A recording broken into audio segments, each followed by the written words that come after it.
we simplify these as a single fraction, we are going to get this, right? 7x minus 2 all over this. What if I had gotten this and I need to see where was it coming from? How do we do that? What we want to do is partial fractions. And in that case, we're going to set it up like this. So I'm going to say a, which is my numerator, over x plus 1 plus b over x minus 2.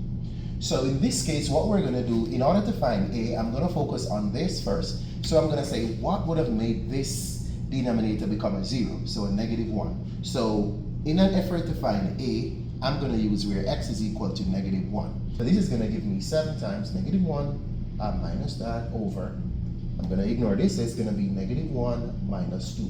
So what I'm looking at is negative 9 over negative 3, that is positive 3. This is telling me that a is 3. I'm going to ask myself, what would have made this become a 0? Positive 2, right?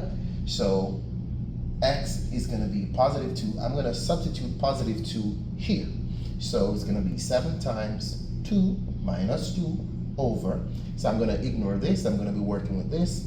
Positive 2 plus 1. I'm looking at 14 minus 2 is 12 over 3, 4. B is 4. 3, B is 4. And if you check, that's what we started with.